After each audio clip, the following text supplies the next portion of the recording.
Well, super excited to have Erik Voorhees. Erik needs no introduction, but I think he's famously known as the oldest man in crypto.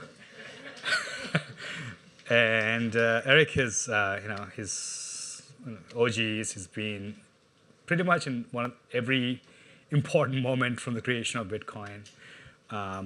He's super excited. He's now, he's a big proponent of separating money and state, and now super excited that his same values are extended to separating money and separating state and intelligence, right? So Erik's latest project being Venice.ai, which is a decentralized, permissionless chat system.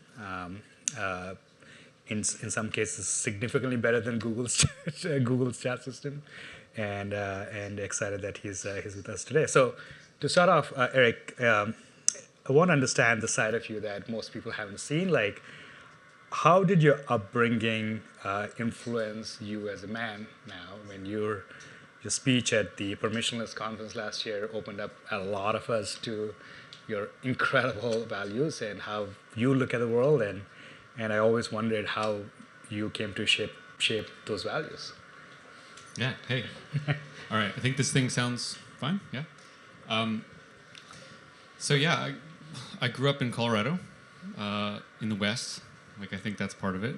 I love seeing anyone with a cowboy hat. I think, I hope they never go too out of style. I basically was raised in, I guess, a moderately conservative family, and grew up understanding the value of markets and freedom from an early age. My parents weren't radicals by any means, but I think they've been proud of how radical their child has become. When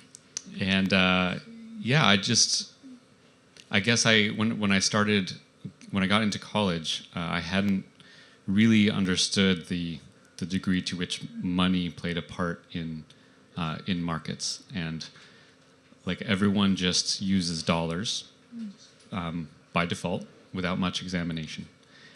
And I was, from an early age, considered myself a capitalist and a very pro-free trade, pro-market person, but I never questioned dollars themselves. And so post-college, I had moved to Dubai, and the global financial crisis back in 2008 was going on, and I started really looking into money and banking, and it was very much like one of those eureka moments of, well, of course, if you want a market-based economy, you can't have the most important good in that economy be centrally planned by the government.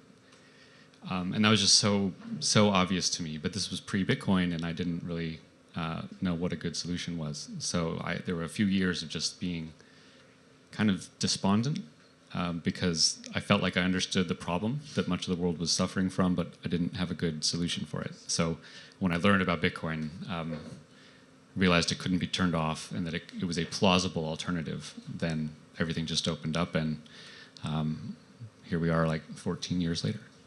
Wow. And how did you find out about Bitcoin? It's a fascinating story. How I found out about it is actually not so fascinating. I was in New Hampshire for the Free State Project, and a friend of mine posted on Facebook about it, some article. And so I clicked it, and I read a couple articles, and my disbelief and my skepticism was dissolved pretty quickly, I would say. And I just totally fell in love with it. And definitely had a few days with very little sleep, and learned it intensely. And it was actually interesting to see how quickly I could learn how Bitcoin worked, because I was so interested in it. And I'm not a developer, I'm not a cryptographer. A lot of the fundamentals of Bitcoin I didn't know, but I learned it all pretty quickly just because I had such an interest in it. And I've discovered this is a broader life lesson, that if you ever find that you're trying to learn something and it's taking a long time, it's probably because you just don't care about the thing. And when you have a passion for something, you can just absorb it very, very rapidly. And when you find those things in your life, you should pursue them. It's awesome. So Bitcoin paper is not for faint of heart. It's not an easy paper to read, right? Did you read the paper, or did you read about Bitcoin and then read the paper? How is that sort of walk us through that day in the life? Yeah, the white paper describes how Bitcoin works. But more important than that, I think, was just like some of the broader concepts of how a decentralized network can operate. And certainly the best way to learn something is to start using it. Like you could read about bicycles in a textbook for months and you wouldn't really understand how to ride a bicycle, right? But if you spend a few days doing it, there's an understanding that your mind gets just from that usage. So just like acquiring some Bitcoin and sending them to my own wallets, that was a huge part of the learning, and that didn't take a huge amount of technical skill. Awesome. So 2012, Satoshi Dice, was responsible for half the Bitcoin volume. You founded that, or you were involved? What was that like? How was Bitcoin 2012 like? And Bitcoin, to be in thick of it, in fact. Bitcoin 2012 sucked. Was anyone around back then in the Bitcoin community? Oh, no one. Okay. So Bitcoin 2011 was exciting because like that was one of the first bubbles where Bitcoin crossed through $1 and then went up to $31 over the course of a few months. And during that period is when I got involved. And then after that bubble popped, there was just this like horribly miserable, depressing slide from $31 down to $2 over the next like 12 months. And this was Bitcoin's first bubble. So all the skeptics, almost no one had heard of it or cared about it. But those who had heard about it had every reason to say that like this was just some stupid Beanie Baby fad, right? Like bubble was clearly over. Bubble had popped. It didn't take over the world. It failed, and everyone who was still involved was just a total idiot. It was in that environment that Satoshi Dice got built. And if you actually look back at the transaction charts of Bitcoin transactions per day, you can see this miserable slide after the bubble pops, and then it's like dead, like a dead patient in the hospital bed. And then Satoshi Dice, which was a Bitcoin gambling game, arrives in April of 2012, and you see this like bump in the flat line of Bitcoin's transactions. And ever after that bump, the transactions just start growing forever. And so I do not want to claim that I like resuscitated Bitcoin from the dead, but it did feel good to see that and to really like be able to bring people a use case where they could understand why a decentralized system was cool. And back then, this was in like the wake of all the poker sites getting taken down a few years earlier. So like online gambling was a big topic. And when people realized that they could go to Satoshi Dice and just send Bitcoin into this site that a stranger had made and have their winnings or their losings sent back to them immediately from anywhere in the world, it was an immediate demonstration of Bitcoin's capability. And so for that, I'm quite proud. Wow. So what was the development environment like in 2012? Like there obviously was it browser plugins? How did people, was it non-custodial? Was it? So this was pre Coinbase. Yeah. People would use custodial wallets, full nodes, generally on their computer. I actually had a full node on my phone, an Android phone, and it barely could handle the whole blockchain. It was like 2 or 3 gigabytes back then. But yeah, the software was bad. There were wallets like InstaWallet, InstaWallet was amazing. Like basically, you'd go to instawallet.com or org, and it would create a unique URL, and that URL would become your wallet. And it was like a randomly generated one, so no one could just find that URL on their own. And the Bitcoin that you would send in and out was held in the browser keys according to that URL. It was super easy, low friction, amazing.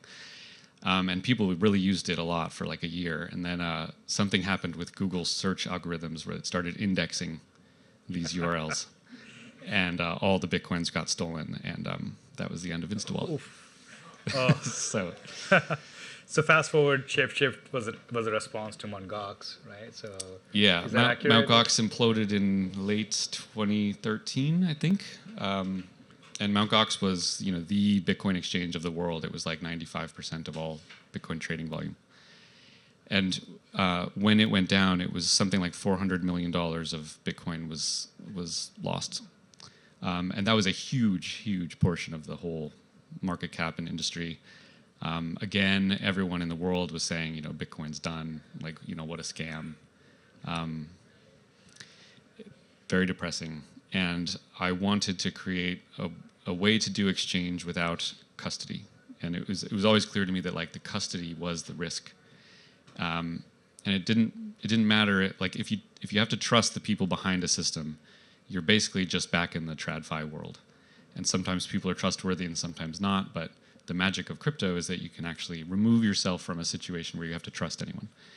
So we built Shapeshift to not hold people's funds and to not hold their personal information. We called it like safety by design, where we would just protect people by the way that the app was built. So that was 2014, and had some great years after that as Ethereum launched and all this huge preponderance of different digital assets emerged. And that was 8 years of my life until we decentralized it in 2021. Amazing. I mean, it's fair to say like Shapeshift was a foundation for Uniswap, right? I don't think people understood what a self-custodial experience would look like without Shapeshift. So remarkable. So fast forward. So what are your thoughts right now? Now you're exclusively focused on AI, right? So your writings about separation of state and money had a lot of influence on a lot of the industry. And why AI? Why do you think now is the time we should decentralize AI? Yeah, well, so again, I'm not an AI person. I don't have a background in like machine learning or any of the important skills that one might need for AI. But I've seen how powerful the tools are, and they're obviously getting much more powerful. I think there's a very bright future ahead for humanity when it can leverage machine intelligence to this degree. And the AI stuff, generative AI in particular, was just an interest of mine as a hobby.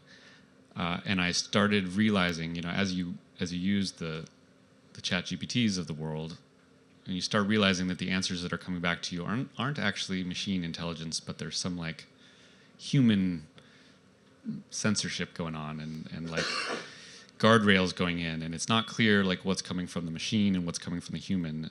And I started realizing that like, okay, if there's a few of these big tech companies offering the AI products, not only will we be subordinate to the whims of the company, more dangerously, in my opinion, we are subject to the whims of whatever regulators are overseeing that company. And it doesn't take a lot of imagination to consider a future world that's not far, 5, 10, 15 years in the future, where governments of the world utilize these AI systems to control how people think. And to me, that was absolutely unacceptable. And of course, I don't know anything about AI, but I do know about decentralized systems. And so if you're going to create like AI systems that aren't subject to some kind of central monolithic authority, it has to be done on a foundation of decentralization.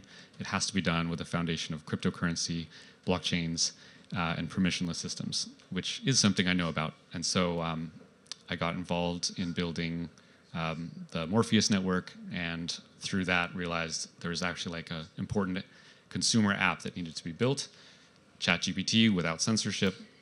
So that's what Venice is, and been working on that, for six months or so. Amazing. I've used Venice. I mean, I use Venice actually quite a lot now. Just the aspect of my chats not being monitored and the aspect that I get back results that are not biased is a very important aspect to me. And I'm using it more and more. And I love the app. And what is the future? How are you thinking about, two aspects? How do you see broader adoption for a decentralized system? Also, how do you see the competition shaping, especially with ChatGPT, GPT-O, and all those new things coming and really innovating?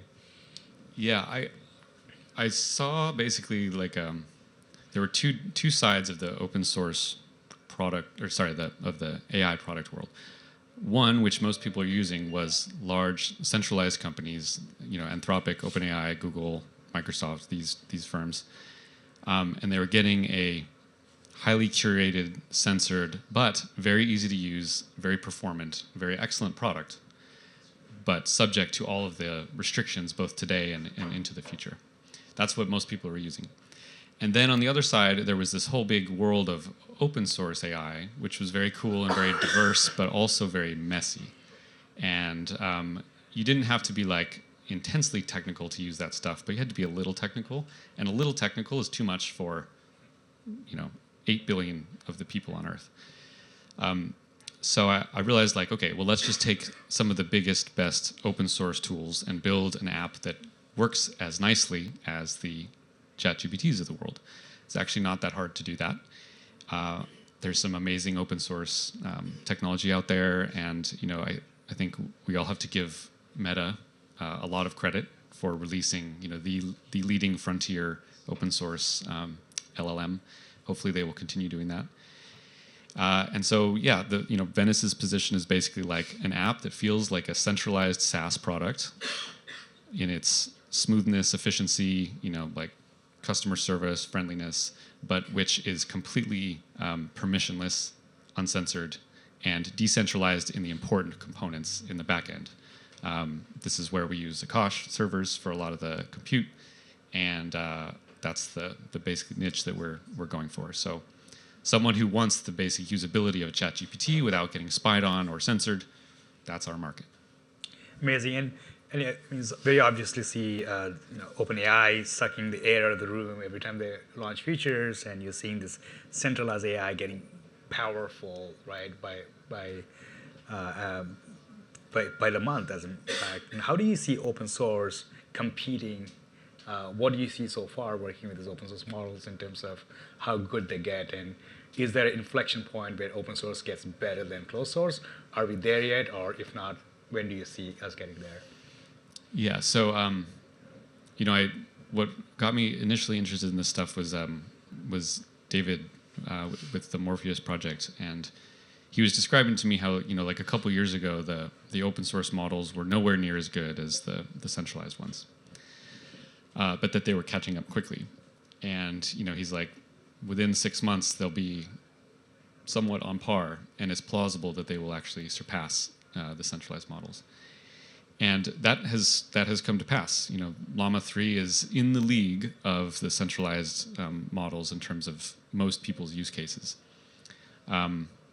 So, building on that, we were just able to like create much of the same experience using that open source technology.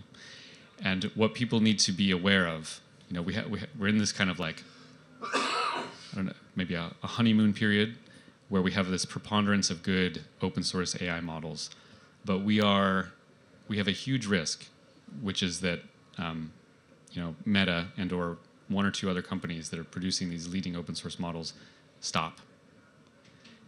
If they stop, that's a big problem. And the hope is that the decentralized AI community is able to figure out how to do relatively efficient training of models in a decentralized way. So to train a model in a decentralized way today is completely impractical and inefficient. It can technically be done, but never at a scale that can compete with a centralized data center. If that is solvable, then we're good. If that's solvable, then we're good. And so I think that's like the most important problem that people in this space can be trying to solve: how to do relatively efficient, decentralized model training. And if that can happen before the Metas of the world stop releasing their frontier models open source, then we have a very good future ahead of us. If that doesn't happen before those companies stop releasing the open source models, then we have a possibly very dystopian future in front of us. Amazing. I think we're seeing a lot of progress in the decentralized training space. I'm very, very positive, especially a lot of the research papers that are coming out, like Dialog Co and whatnot, that propose training on heterogeneous, heavily distributed compute. So it seems to be promising. With that, I'll open up the audience for questions. If you have a question, please just exit the row and go to the back microphone.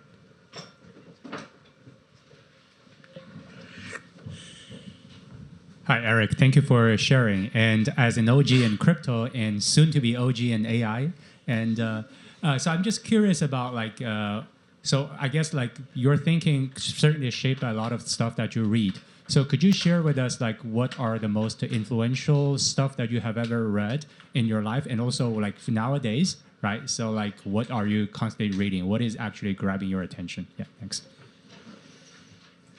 Yeah, I have to say the most influential book I've ever read is Atlas Shrugged. which might sound a little cheesy to some people, but one of the greatest pieces of fiction that captures like a spirit of man that is too often minimized and dismissed by most literature. And it is a heroic poem, essentially, to the importance of the individual person against the collective. And if you read that book, it's hard not to. It was written, in the '60s, late '50s, early '60s. It's hard to feel that it is fiction, because so many of the things that seem silly in that book are actually like happening, and you can see this all around you. So that book was huge. A much shorter one in nonfiction, What Has Government Done to Our Money by Rothbard. You can read that in an afternoon, and that essentially describes the process, which isn't some conspiracy or not even necessarily intentional, but just the mechanical game theory way by which governments ended up wresting control of money from the market where it had been before, and how distortive and corrupting that process is. So yeah, I would say those two books. What about now? What do I read? I've been trying to read like some of the early AI history stuff, and you joked that I might be an OG in AI now, which is definitely not true, because the AI stuff has been going on, for 70 years, since the 50s and 60s, and it's amazing how, I think us in the crypto world feel like we've been working on this stuff for so long, and like, why hasn't it taken over the world yet? But the AI people, I will say, have been working on it for far longer, and just in the last 5 years have really started having their time in the spotlight. And so I've been trying to learn about some of that early history, and it's cool to like learn about computing systems on those fundamental levels back when the computers themselves were simpler. So that's been a lot of my reading lately. Yeah, I have a degree in AI from 20 years ago. It's just completely different now. None of that stuff is useful. Any other questions? Got a question. Time for one more question. I think we can wrap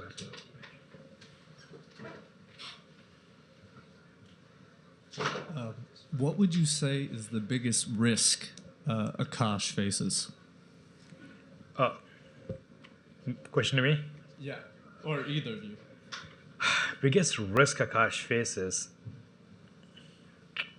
Oof.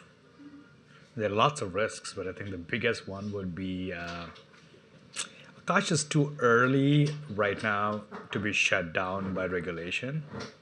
I think if regulation is out of our way, I think Akash is unstoppable. But if regulation comes and basically says you cannot exist, I think that's going to be a big problem.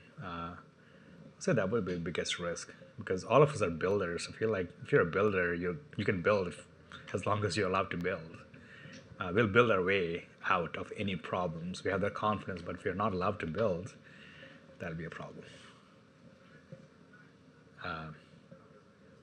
Yeah.